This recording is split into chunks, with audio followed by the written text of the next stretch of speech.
wala pa rin tayong flood control, pinabayaan ang edukasyon, at zero pa rin ang PhilHealth, wala pa rin public transport, nakakaltasan ng todo-todo, ay nako talaga naman, nakakasama po ng loob. At yun nga, galing sa buwis yan, galing sa kapwa Pilipino yan, dapat hindi linulustay. According sa ibang mga mayors, nagugulat sila na ang pinirmahan ng mga beneficiaries blank kasi sa dami pipirma na lang. Only to find out na ang naibigay sa kanila 3,000, mababalitaan na lang nila 5,000 pala yung nilagan. Pero sa dami pipirma na lang. Kinuha yung 3,000, tuwa-tuwa na sila sa 3,000. Isa yun mga nakikita nila. Pa ako, si Mayor Benji maraming masasabi kasi nakikita namin yung pagbibigay ng tulong, ma-attend naman na yung mga opisyal, tama naman yun, pero hindi tayo nakikialam doon sa listahan kasi talagang binibigay yun na nakakaalam yung ating DSWD, yung DOLE. Baka may maidagdag, baka may kwento pa si Mayor Benji dyan. Tama po kayo, Madam Chair. Ang listahan ho dapat nag-emanate po ta City Social Welfare dahil sila po nakakaalam talaga eh. Ngayon, nagtataka ho ako doon sa reason na it is a violation of the National Privacy Act. Only to find out, alam niyo ma'am, kami, we are all entitled to all these documents and all this information because we know for a fact that only to find out, ang totoo palang rason dyan is mabibisto lang ho kung sino ang mga pinagbibigyan. Ganun lang ho yun eh. Mabibisto lang talaga kung sino mga pinagbibigyan. Kaya tama ho, I'm completely aligned with the proposal of Justice Garfield. Siguro, habang tayo ay namomroblema sa issue ng sino ang kalipikado, yung isa pa ay yung makatotohanang implementasyon sa LGU. Kaya tawagin natin si Mayor Benji Magalong na alam ko marami nang sinabi tungkol dyan eh. At nais natin marinig from the ground. Ano ba talaga ang nangyayari sa AKAP at bakit ayaw ninyo ang mga pangyayaring iyan? Maraming salamat, Madam Chair. Thank you for giving us this opportunity to convey to you what's really happening on the ground. And I prepared a position paper. I've already provided the Secretary a copy of this position paper. And this is a reflection of the sentiments of many of the mayors, both in the cities and municipalities, Madam Chair. But let me first start with this quotation from no less than Justice Marvick Leonen. Ma'am, please give me about 6 minutes po. Tatapusin ko po kagad. Please go ahead. Sabi ho ni Justice Leonen, the power to spend is an executive constitutional discretion, not a legislative one. In the local government, we laud the national government's effort and appreciate its intention to provide financial assistance to low-income families and individuals. While AKAP seeks to accomplish that, it is mired with irregularities which defeat its purpose. And I'm here today to inform you of the pressing challenges and loopholes that hinder its effectiveness. First, the current AKAP practice is plagued with many irregularities. The media already documented several cities and localities with complaints from both indigents and local functionaries regarding the unpredictable procedures in receiving AKAP. In one report, beneficiaries claim to have received a reduced amount of AKAP. Meanwhile, many barangay captains, social workers raise concerns about angry beneficiaries who are forcing them to issue certificates of indigency to claim assistance. These are all born out of a lack of comprehensive public information and strong guidelines for disbursing AKAP. Currently, the barangay issues a certificate of low or no income to avail of the program. Unfortunately, barangays do not have the tools to measure if the client belongs to low or no income. Barangay officials can certify that individual is a resident of the barangay. Yes. We recommend that the CC Social Welfare prepare and issue the certifications to improve the process. CSWD or the MSWD is better prepared to assess the client's level of well-being. Besides, they are well-trained on the National Household Targeting System or yung tinatawag po nating listahanan. Second is the weak transparency and data sharing mechanism. I urge our lawmakers and national agencies to examine and establish transparent data sharing mechanisms for AKAP. It is highly inequitable and redundant when one beneficiary can receive multiple AKAP assistance because we are blind in data and cannot cross-check in the distribution list. And according to one government official, sabi nila sa akin, it's a violation of the National Data Privacy Act if they're going to share their data with the local government unit. Another is, ang nakakalungkot po nito, nagkakaroon na po ng maraming redundancy. Dahil po wala hong data sharing agreement, ang isang beneficiary pwede hong kumuha po ng stupad, can also benefit from another, yung tinatawag nating AX, makakakuha po siya sa AKAP. Ang nakakarating po sa amin, some of the DSWD personnel, ang sabi ko sa kanila, basta request ni congressman o listahan ni congressman, no question asked, silent na lang kayo. Ganun po yung nangyayari. At ang nakakalungkot, ngayon na naging mahigpit, ang lagi nilang sinasabi, ang sabi ng mga staff, ng ating mga lawmakers, yung pera ni congressman, nandoon na sa DSWD. Bibigyan na lang ho namin kayo ng endorsement, dali nyo na lang doon. Huwag ko kayo mag-alala, mabibigyan po kayo. Basta ho galing ho kay Kong. Another is, AKAP and similar aid programs are increasingly and frustratingly politicized. Perhaps the most glaring issue is the increasing politicization of the social amelioration program. In the local governments, we are concerned with a national politician decides to have a personal appearance during aid distribution. But we have no choice but to accommodate them. Sa mga senators po, wala ko kaming gaanong problema.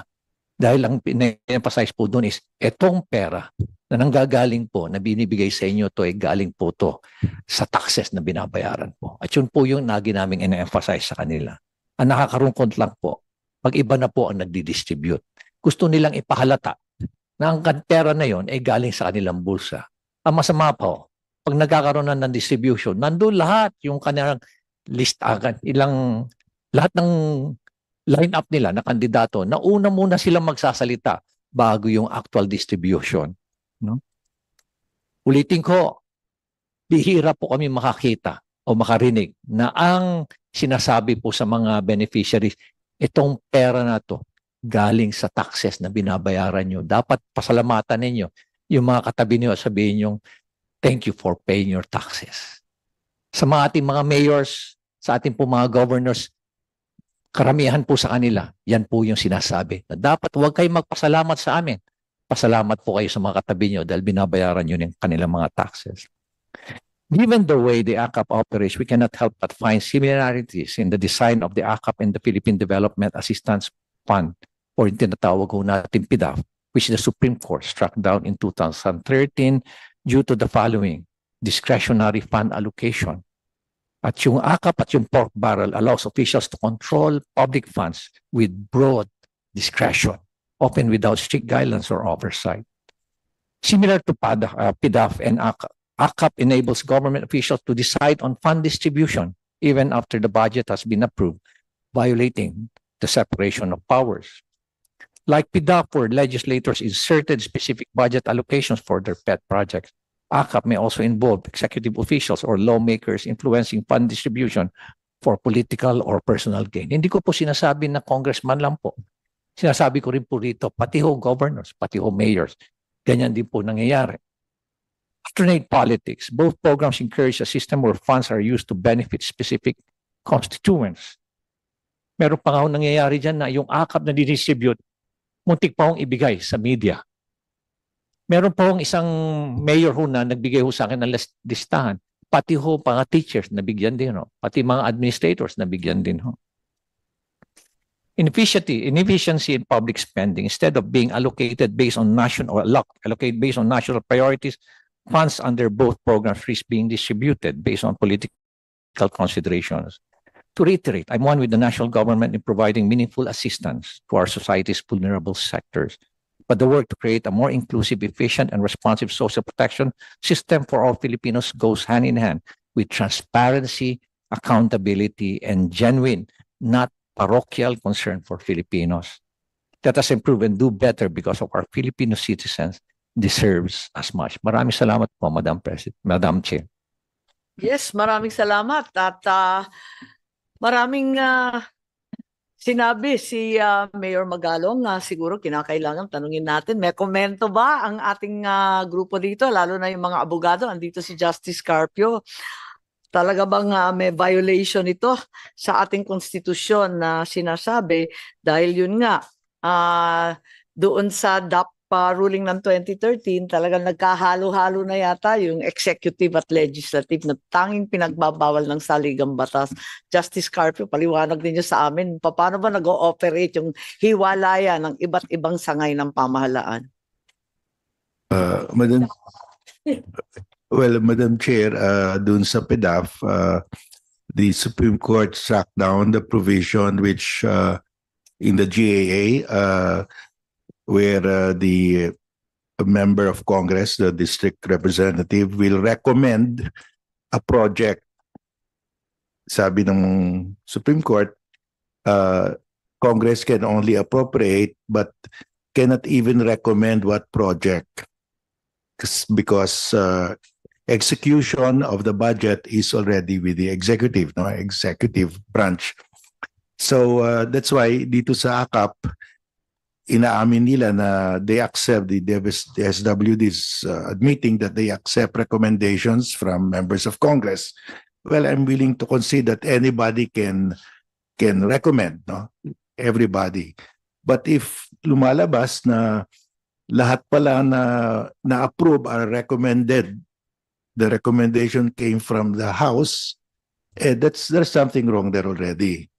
So that's why if we can have published by DSWD the names, the amount, and those who recommended, para it is full transparency, no, so that you will not be blamed also, and you will not be pressured by the members of Congress because you will say ilalabas namin ito, hindi pwede na kayo lang pagbigyan namin. We have to spread out the beneficiaries, no.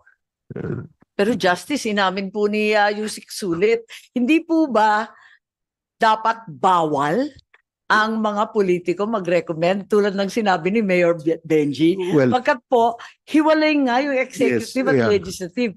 Pwedeng tumanggap ng listahan ng iba't ibang tao, ng iba't ibang departamento, pero palagay ko ang politiko hindi dapat Yeah. nagbibigay ng listahan, di po ba? Kasi ang liwaliwanag ng ating constitution nakalagay yung decision sa PDAF, ang sabi ng Supreme Court, you cannot put it in the law that the congressman will recommend. But as part of the general public, anybody should be able to recommend. That's my position. But they cannot put that there because pag sila ilagay mo dyan, talagang mauubos sa kanila na lang. No? So if anybody can, if an ordinary person can recommend, anybody can recommend. But nagkakaroon ng telltale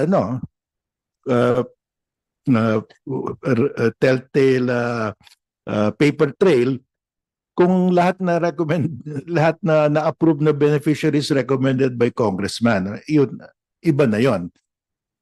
Even if it's not in the law, but in practice, yun ang ginagawa nila. So I think that's a violation also. So that's why I'm recommending, Madam Chair, that i-publish na lang nila yung list of beneficiaries, the amount, and sino yung nag-recommend. pati yung amount ang sinasabi ninyo. Yes, kasi sa India, turns out that the beneficiary received less than the amount stated. Ang dami That's nag-complain. Ganon din dito, maraming nagsasabi Kaya nga, na nabukulan daw sila. Naku po, ano ba yan? Yeah, Nagpalakasan na, nakawan pa. Tama ba yun? so that's why to protect also our friends in the SWD so they will not be charged, you should agree to full transparency.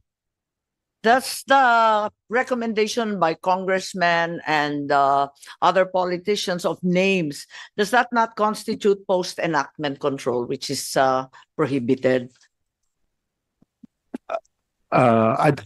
Din eh. Yes, but this one is and the general public makes a recommendation at saka it's not in the law. It's not in the law at saka Anybody can really recommend kasi Opo. but they are not obliged. And if they don't follow the recommendation of the congressman, only let's say 20-25%, I think that's fair enough na you are taking into account the recommendations of everybody. Pero pag majority are recommendees of congressmen, may problema tayo. si Mayor Benji, maraming masasabi kasi nakikita namin yung pagbibigay ng tulong, ma-attend naman na yung mga opisyal, tama naman yun, pero hindi tayo nakikialam doon sa listahan. Kasi talagang binibigay yun na nakakaalam. Yung ating DSWD, yung DOLE. Baka may maidagdag, baka may kwento pa si Mayor Benji dyan. Tama po kayo, Madam Chair. Ang listahan ho dapat nag-emanate po ta City Social Welfare dahil sila po nakakaalam talaga eh. Ngayon, nagtataka ho ako doon sa reason na it is a violation of the National Privacy Act. Only to find out. Alam niyo ma'am, kami, we are all entitled to all these documents and all this information because we know for a fact that only to find out, ang totoo palang rason dyan is mabibisto lang ho kung sino ang mga pinagbibigyan. Ganun lang ho yun eh. Mabibisto lang talaga kung sino ang mga pinagbibigyan. Kaya tama ho, I'm completely aligned with the proposal of Justice Garfield. Bakit tinatago kung sinong tinulungan? Yun ang tanong, di ba? Dapat baliktad eh. Buti nga nakatanggap eh. Tingnan mo, tinutulungan. Ma'am, kasi Kung ma'am, tamang ginagawa, ipagmamalaki mo pa. yes ma'am. Tama ho kayo ma'am. Pero mas importante sa akin ay supporter ko yung bibigyan ko. Ganun ma'am ang Marami pananaw tayong ng mga... nagsalita ba eh? Opposite. Yes ma'am. Paano ba yon? So sa implementation, yung actual, DSWD, alam namin na kayo napapag-utusan kung minsan. Paano ba yun? Ano ang magagawa nung CSWD, MSWD, siya ay empleyada diyan sa mayor, sa gobernador, sa congressman at kung sino man. Ano naman ang gagawin ng hamak na DSWD? Thank you po for kay Mayor Magalong. Kanina nalimutan ko o hindi ko nasabi na may role din yung local social worker o LSWD o either in the city or provincial or the municipal level. Kasi sila rin yung isa sa mga accepted documentary requirements is the certification from the social worker na qualified ka. So there you can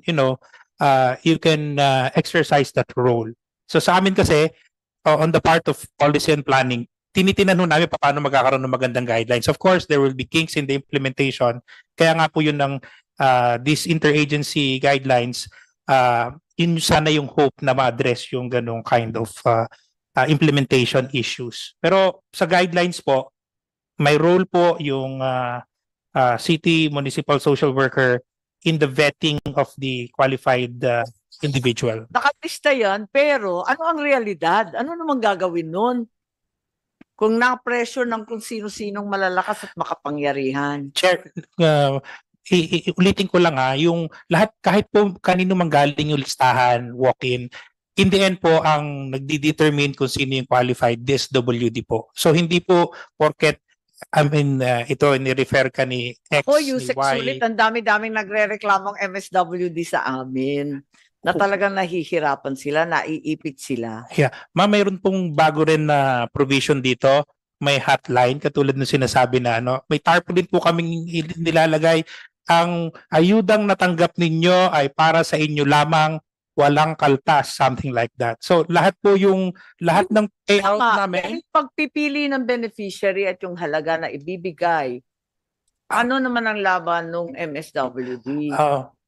Ma'am, we always believe na yung part po ng profession ng social worker is to assess. So basta yung assessment ni social worker, it's an exercise of his or her professional opinion. Paano sasabihin, tatanggalin kita sa trabaho? It can be sa grievance mechanism po na nilagay namin. Ganyan, pag hindi sumusunod, biglang tinatanggal. Sa guidelines lang po ma'am, insofar as Yun nga, pero yung efficient. realidad, syempre may batas, tinitignan natin ang batas, tinitignan natin ang guidelines at IRR. Titignan rin natin yung realidad, yung nangyayari. Paano natin ipagtatanggol yung mga MSWD? Ma'am, we welcome po yung ganyang kinds of grievance or complaint Pero, para we can address. Kahit marami ng reklamo tungkol dyan, nagmumula hindi lamang sa MSWD, marami ng reklamo mula sa mayor, barangay kapitan, congressman, senador, dami-dami ng reklamo. Kung may grievance mechanism kayo, Meron na bang naisaayos? May nasagot kayo sa Yung- dinami-dami ng reklamo? We can Asan submit, yung ma'am. grievance mechanism ninyo? We can submit, ma'am, the grievance mechanism dati-rate is through our integrated grievance redress mechanism system or through Pero our ito PACP. sa AKAP, sa dinami-dami ng reklamo, nabunyag sa media, na sabi dito sa Senado mismo, meron na ba kayong natugunan? Ma'am, I have no personal knowledge kung Alam ko ano. wala pa, nagtanong ako eh. As of last time kasi, ma'am, ang tinanong namin, mayroon bang grievance na natanggap sa AKAP? Ang initial answer sa amin is wala, sa AX meron. So, Yata, ang so that's why dami-dami yata. we welcome those kinds of grievances so Ang that we lagi can improve our gusto mo sa performance. lang. Ang laging reklamo sa AKAP kung sino-sinong nabibigyan. Aminin natin. So, alam mo, maganda naman na sabihin natin perfecto yung isang batas. Kapag yung implementasyon walang kwenta, talagang nahihirapan rin tayo, hindi rin tama. May papel ba ang LGU sa ating paglilista at pag-i-implement? Ma'am, gaya po na nasabi kanina, since anyone can refer, if it comes from an LGU, then that's their participation. The vetting is on the DSWD. Because narinig ko rin na ang DSWD nagsasabi na pinapakialaman daw ng mga barangay kapitan, pero sabi naman ng kapitan, tinatanong daw ng MS at ng CSWD kasi wala silang kaalaman, di naman sila makakaikot ng lahat ng barangay. Halimbawa sa Baguio, kalayo-layo ng ibang barangay sa ating Cordillera, abay, hindi mo mapupuntahan ng bawat isa sa syudad siguro, pero dun sa mga bulubundukin, mahihirapan ng isang MSWD, ilan lang naman sila sa opisina. So, inaasahan ba ninyo na yung mga LGU makikilahok din dyan? O may papel ba dapat ang LGU? Ang position po ng department, as expressed ni Secretary, yung po mga LGUs, we treat them as partners. So, lahat po ng gustong humingi ng tulong ng DSWD, pinagbibigyan po namin ayon sa aming guidelines. So, yun po yung Marami kasing position nagsasabi ng na DSWD. sinusuway ninyo yung barangay. Samantalang yun naman ang maaasahan ninyo. Not at all true, ma'am, na inaano namin, we do not, kung meron pong ganyang mga reklamo, we can accept that. Diretso po kay Secretary Gatchalian. So, but wala po kaming monitor na ganyang nare-receive po sa aming integrated grievance. Diaryo, sa social media, sa dinami-dami na reklamo, wala kayong inaksyonan. I will check, ma'am, with our crisis intervention unit kung meron, and we will submit to the committee kung ano man ang na-receive, Yung crisis natanggap. intervention ninyo, punong-puno na sa mga problema ng pamilya. Hindi na nila kakayanin yun. Sila po kasi, ma'am, ang implementing arm namin dito sa aming protective service. Mayor, may sinasabi kayo, si Mayor Benji nabanggit yung risk of corruption. Ano ang masasabi ninyo dyan? Aside from corruption, itong ayaw na ayaw nating mga dakilang Ilocano, inefficiency in public spending, linulusta yung pera ng bansa, bakit po may corruption? Yung sa vote buying po or paano po ba? Ma'am, napakalawak ko nung ginagawa ngayon. Ibig sabihin mo, ma'am, lalo ho silang gumagaling. Ano? Lalo ho silang gumagaling kasi tuwing natatakpan, very creative sila, very innovative sila. Nagkakaroon sila lalo ng mga paraan kung paano magkaroon ng workaround, ma'am, sa mga projects. Pero matindi, ma'am, talaga rito sa aside from the projects, in another source of corruption is itong funds na ganito, ma'am, na nasa discretion nila. According sa ibang mga mayors, nagugulat sila na ang pinirmahan ng mga beneficiaries blank, kasi sa dami pipirma na lang, only to find out na ang naibigay sa kanila 3,000, mababalitaan na lang nila 5,000 pala yung nilagan. Pero sa dami, pipirma na lang. Kinuha yung 3,000, tuwa-tuwa na sila sa 3,000. Isa yun, ma'am, ang mga nakikita nila. Pa ako, dito sa kalagitnaan ng lungsod, kukunin daw yung isang bahagi, tapos yung kalakihan, pipilitin na bumili ng bigas sa kanila. So talagang konting-konti, kakarampot na lamang ang nauuwi ng pobreng beneficiary.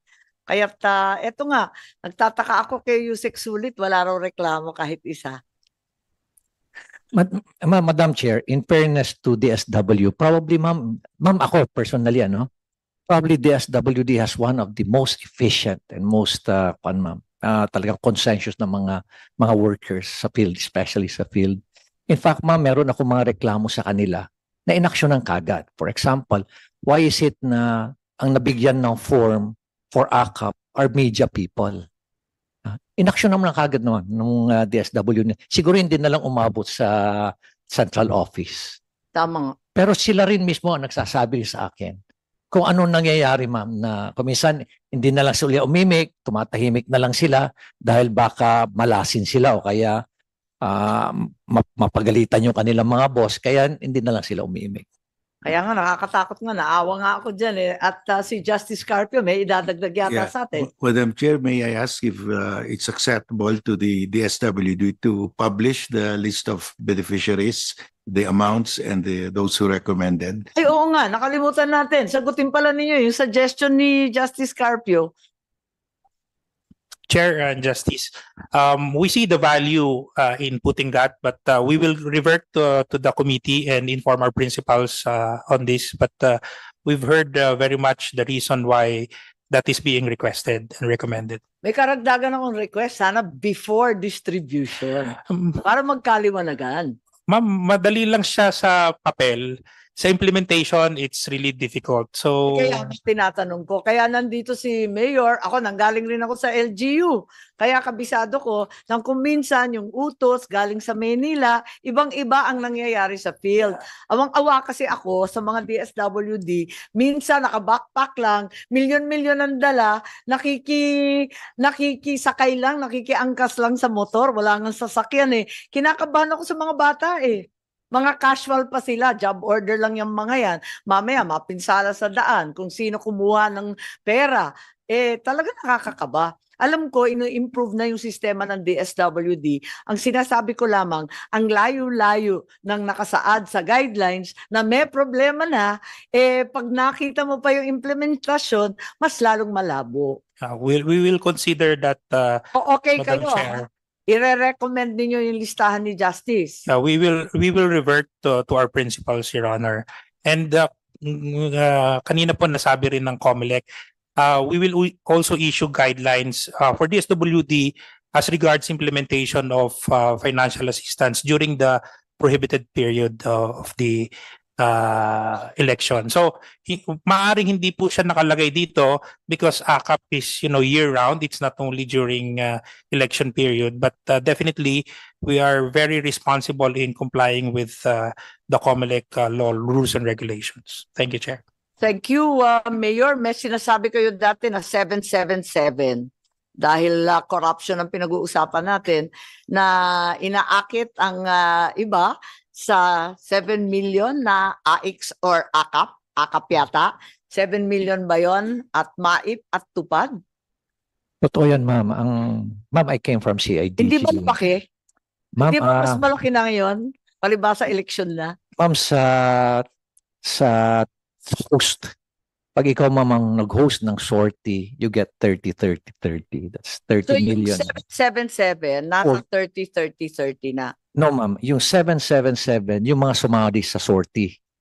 Pero ma'am, yung 30, 30, 30 is the host nung sortie, nung provincial 30 sortie. million ng AKAP, 30 Yes, ma'am. million 30 ng million. tupad, 30 million ng MAIP. Yes, ma'am. Opo. You can, pwede ma'am may choice ka, AKAP or AX. 30, 30, 30.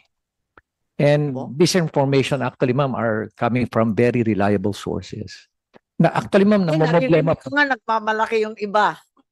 Yes, ma'am. Opo. Kaya ho, maraming nag-host eh. Gusto mag-host. Kasi nga, ang laki nun sa kanila. Pero yung 777, dahil marami na ma'am sumasama, nilimit na lang. Maski na nakarami ka na ng sortie, but ang maximum na lang natatanggapin mo is 4 sorties. So that's 4 times 21. That's still 84 million per lawmaker na sumama ma'am doon sa sortie. Opo. Ano ba magagawa dyan? Hindi ko rin ma'am alam kung paano yung gagawin. Pati ma'am kami rito Alam mo, ma'am, I was just talking to one businessman this morning. At, he's a very famous na businessman at he's paying about 7 to 8 billion a year. Nagugulat siya, nalulungkot siya na ganun na lang ba kadali i-disburse ang pondo. Na lang, yung ibinabayad ko palang tax, sandali lang pala nilang gastusin. At habang linulustay ang mga perang yan, mga 30, 777, wala pa rin tayong flood control, pinabayaan ang edukasyon, at zero pa rin ang PhilHealth, wala pa rin public transport, nakakaltasan ng todo-todo, ay nako talaga naman, nakakasama po ng loob. At yun nga, galing sa buwis yan, galing sa kapwa Pilipino yan, dapat hindi linulustay.